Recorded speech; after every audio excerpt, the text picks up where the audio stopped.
नमस्कार। कभी ऐसा महसूस होता है कि दिमाग और दिल बिल्कुल थक चुके हैं, जैसे एक रीस्टार्ट बटन की जरूरत हो? आज हम इसी आध्यात्मिक रिफ्रेशमेंट के आइडिया को समझेंगे, एक ऐसे लेख के आधार पर जो अंदर से नई ऊर्जा पाने का एक रास्ता बताता है। तो सीधे मुद्दे पे आते हैं। आध्यात्मिक रूप से तरोताजा होने का आखिर मतलब क्या है? ये सिर्फ एक अच्छी नींद ले लेने से तो कहीं ज्यादा गहरी बात है। चलिए देखते हैं कि ये लेख इस आइडिया को कैसे खोलता है। ये जो एक लाइन है ना, समझिए कि पूरे लेख का सार इसी में है। ये बताता है कि इंसान एक दिव्य पिता के पास तरोताजा होने के लिए आता है। तो सवाल ये उठता है कि ये ताजगी मिलती कहाँ से है और आखिर हमें इसकी जरूरत ही क्यों है? चलिए इसी को समझते हैं। तो सबसे पहले ये समझना होगा कि हमें इस ताजगी की आखिर जरूरत ही क्यों है। ये लेख दुनिया की मौजूदा हालत की एक काफी, कह सकते हैं, गंभीर तस्वीर पेश करता है। मतलब ऐसा समझिए कि पूरी की पूरी इंसानियत एक तरह के, कह सकते हैं, कलेक्टिव बर्नआउट से गुजर रही है। लेख के मुताबिक ये दुनिया एक ऐसी जगह बन गई है जहां आत्माएं थक चुकी हैं और एक गहरी शांति और सच्ची नई ऊर्जा के लिए तरस रही हैं।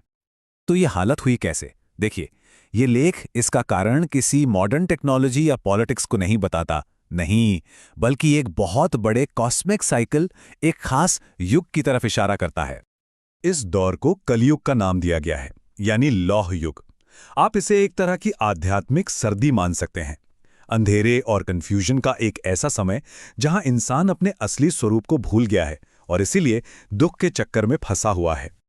और इस बात पर और जोर देने के लिए एक बड़ा ही जबरदस्त शब्द इस्तेमाल किया गया है, पत्थर बुद्धि।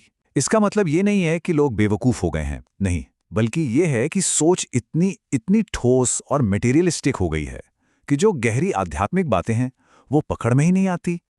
इस फर्क को समझाने के लिए दिन और रात का उदाहरण दिया गया है।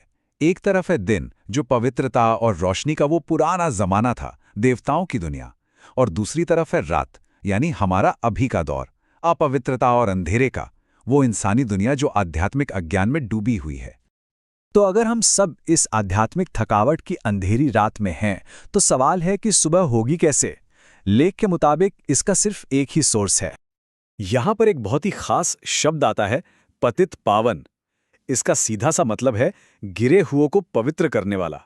और ये टाइटल उस एक परम पिता को दिया गया है जिसका काम ही यही है कि इस थकी हुई अपवित्र दुनिया में फिर से पवित्रता लाए। और देखिए, यहां सबसे जरूरी बात यह है कि ये जो ज्ञान है ये बहुत खास है। ये कोई ऐसी चीज नहीं है जो किताबों में मिल जाएगी या किसी रीति रिवाज से हासिल हो जाएगी। लेख का मानना है कि सिर्फ वो एक पिता ही है जिसके पास इस अंधेरे को मिटाने और एक नया सवेरा लाने की ताकत है। ठीक है, तो ये तो हो गई सारी थियोरी की बातें, पर असल में ये होता कैसे है? चलिए अब उन प्रैक्टिकल स्टेप्स को देखते हैं जो ये लेख इस ताजगी को पाने के लिए बताता है। देखिए, इस पूरे रास्ते को 4 जुड़े हुए कदमों में समझाया गया है और शुरुआत होती है अपनी पहचान को बदलने से, कि हम ये शरीर नहीं बल्कि एक आत्मा है। अच्छा, जब ये समझ पक्की हो जाती है तो दूसरा कदम आता है, लगातार अपने सोर्स यानी पिता और अपनी मंजिल यानी वो स्वर्णिम दुनिया, उसको याद करना। और लॉजिक ये है कि ये याद ही अपने आप आत्मा को साफ करती है, उसे तमो प्रधान से सतो प्रधान बनाती है।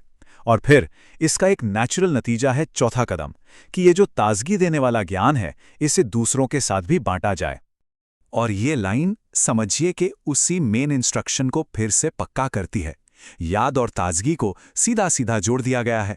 मैसेज एकदम क्लियर है, लगातार याद ही ताजगी की असली चाबी है। अच्छा, तो ये सारी मेहनत, इस सब का आखिर फल क्या है? इस रास्ते पर चलने का आखिरी इनाम क्या मिलेगा? तो लेख में जो वादा है वो स्वर्ग से कम का नहीं है।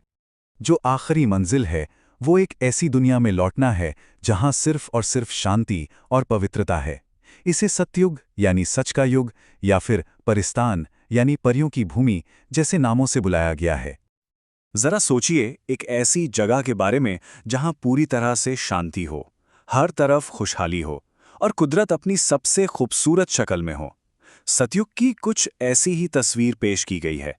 इसे अमरलोक भी कहा गया है, मतलब जहां कोई बीमारी या बेवक्त मौत नहीं होती। यहां तक कि श्री कृष्ण जैसे नाम भी एक अलग ही दिव्य ऊर्जा रखते हैं। और इस गिरावट को और भी साफ साफ समझाने के लिए लेख एक बहुत ही जोरदार मिसाल देता है। वो पुराने जमाने की गौरवशाली दिल्ली, जिसे परिस्तान कहा गया है, उसकी तुलना आज की दिल्ली से करता है, जिसे वो कब्रिस्तान कहता है।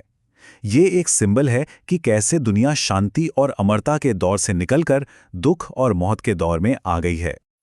और आखिर में ये बात साफ की गई है कि ये जो सारा ज्ञान है, ये संघर्ष, ये महिमा, ये सब कुछ सिर्फ अभी के लिए है, इस बदलाव के दौर के लिए। सतयुग में इन बातों की जरूरत ही नहीं पड़ेगी, क्योंकि वहां तो सब कुछ पहले से ही परफेक्ट होगा। और ये सारी बातें हमें एक आखिरी और बहुत गहरे सवाल पर लाके छोड़ देती हैं। ले कहता है कि ये जीवन एक नाटक की तरह है। तो अगर ये सच है और किसी को इस नाटक की पूरी स्क्रिप्ट पता चल जाए, शुरुआत, बीच का हिस्सा और अंत, तो क्या इससे आज जो वो अपना किरदार निभा रहा है, उसके तरीके में कोई बदलाव आएगा? सोचने वाली बात है।